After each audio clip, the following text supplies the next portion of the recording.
Bridal booking তো নিয়ে নিয়েছিলাম, কিন্তু আমাদের যে এমন অবস্থা হবে বুঝতে পারিনি। আমরা যে ওখান থেকে বাড়ি ফিরতে পারবো সেটা ভাবিনি। আমাদের সাথে ঠিক কি কি ঘটেছিল সেদিন জানতে হলে পুরো ব্লগটা তোমাদের প্রথম থেকে শেষ পর্যন্ত অবশ্যই দেখতে হবে। দিনটা ছিল 15 ডিসেম্বর। আমরা 148 কিলোমিটার পাড়ি দিয়েছিলাম ব্রাইড সাজানোর উদ্দেশ্যে। লোকেশন ছিল বনগা, বাংলাদেশের বর্ডারের কাছে। আমরা সেদিন ভোরবেলা উঠে পড়েছিলাম, কারণ আমাদের খুব সকাল সকাল বেরোতে হবে। এখন বাজে 5:20। আমরা এই যে চা খেয়ে রেডি হচ্ছি বেরোবো বলে, কারণ আমাদের ট্রেন ধরতে হবে 6:06 ট্রেন ধরতে হবে। তো আমরা সেই জন্য বেরিয়ে পড়েছি। এখনও কিন্তু সূর্য ভালোভাবে ওঠেইনি, মানে আমরা সূর্য দেখতেই পাচ্ছি না, আলো ফোটেইনি সেরকম, অল্প অল্প আলো ফুটেছে আর কুয়াশায় ভর্তি পুরো। সূর্যটাকে তো দেখতেই পাচ্ছি না, অনেক চেষ্টা করেছি সূর্য দেখার। এই যে আমরা পুরো ঢাকাঢুকি দিয়ে একদম বেরিয়ে পড়েছি। কি করব, সেদিন খুব বাইরের সিনগুলো দেখতে আমার খুব ভালো লাগছিল, তাই আমি একটা ভিডিও করে নিলাম, সেটাও তোমাদের সবার সাথে শেয়ার করছি। তো এইগুলো দেখতে দেখতেই কিন্তু আমরা পৌঁছে গেছিলাম বালি স্টেশনে। এবার বালি স্টেশন থেকে আমাদের পৌঁছাতে হবে বালি হল্টে, কারণ আমাদের 3টে ট্রেন চেঞ্জ করতে হবে। বালি হল্ট থেকে আমাদের শিয়ালদা লোকাল ধরতে হবে, আর শিয়ালদাতে নেমে তারপর আমাদের বনগা লোকাল ধরতে হবে। তাই আমরা এখন আছি বালি হল্ট স্টেশনে। এখান থেকে আমরা শিয়ালদা লোকাল ধরবো, এবং শিয়ালদা লোকাল ধরে আমরা এখন পৌঁছে গেছি শিয়ালদায়। এখানে দেখলাম অনেকগুলো অ্যাকোয়ারিয়াম রাখা আছে। অ্যাকোয়ারিয়ামগুলো দেখতে খুব ভালো লাগছিল, মাছগুলো দেখতে খুব ভালো লাগছিল। তো দেখতে দেখতেই আমাদের বনগা লোকালের খবর হয়ে গেল। আমাদের 8 নম্বর প্ল্যাটফর্ম থেকে বনগা লোকাল ছাড়বে।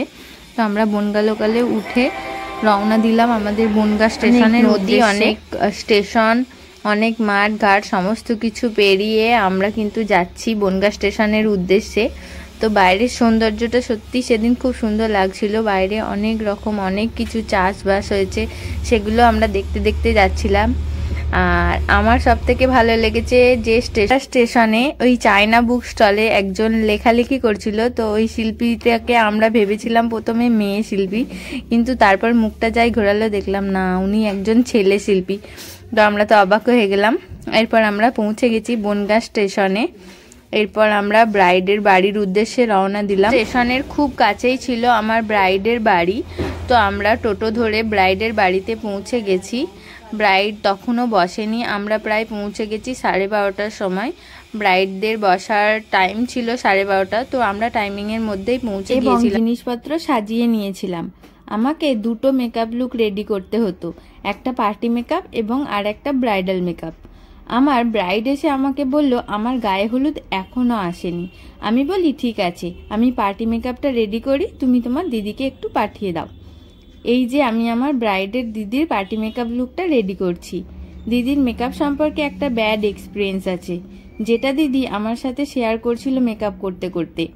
দিদি খুব ভয় পাচ্ছিল, কারণ দিদির বিয়ের সময় কিন্তু মেকআপ দিদির ভালো হয়নি। তো সেটাই দিদি আমার সাথে শেয়ার করছিল। দিদি খুবই ভয় পাচ্ছিল, কারণ দিদির লুকটা কেমন হবে না হবে সেই নিয়ে খুব চিন্তা করছিল। তো ফুল লুকটা রেডি হবার পর দিদি খুব খুশি হন এবং সবাইকে দেখানোর পর সুন্দর একটা রিভিউ দেন।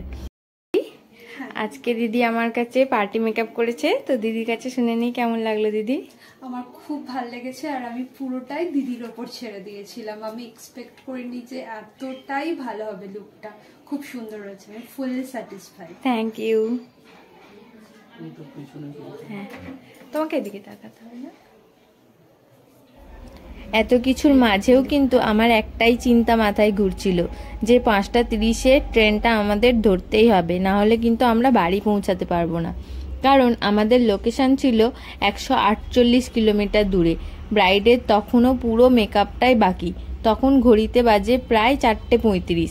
হাতে টাইম মাত্র 1 ঘন্টা।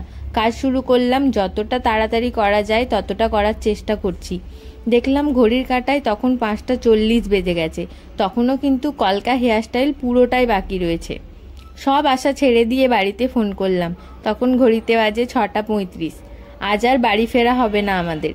সব কিছু কমপ্লিট করে আমরা প্রায় 7টার সময় ব্রাইডের বাড়ি থেকে বেরিয়ে বললাম আমরা এখানে থাকবো না, চলো আমরা হাওড়া অবধি যা হোক করে পৌঁছাই। 7:40 ট্রেন ধরে আমরা শিয়ালদার উদ্দেশ্যে রওনা দিলাম। আমার বাবু বলেছিল, মা তুমি বাড়ি চলে আসবে, রাতে কিন্তু থাকবে না, যত রাতই হোক। বাবুর কথাই সত্যি হলো। আমরা দমদমে নামি এবং সঙ্গে সঙ্গে ডানকুনি লোকাল পেয়ে যাই 9:46-এ। তারপর 10:05-এ লোকালটি বালি হল্টে আসে এবং আমরা বালি স্টেশন পৌঁছাই 10 মিনিটের মধ্যে। ভাগ্যবশত হাওড়া টু বর্ধমান লাস্ট ট্রেনটা আমরা পেয়ে যাই। রাত 12:30-এ আমরা অবশেষে বাড়িতে পৌঁছাই। আমার মতো তোমাদেরও কার কার এরকম এক্সপিরিয়েন্স আছে অবশ্যই তোমরা কমেন্টে জানিও। আবার তোমাদের সাথে দেখা হবে অন্য কোনো একটা ব্লগে। নমস্কার, তোমরা সবাই ভালো থেকো, সুস্থ থেকো, বাই সবাইকে।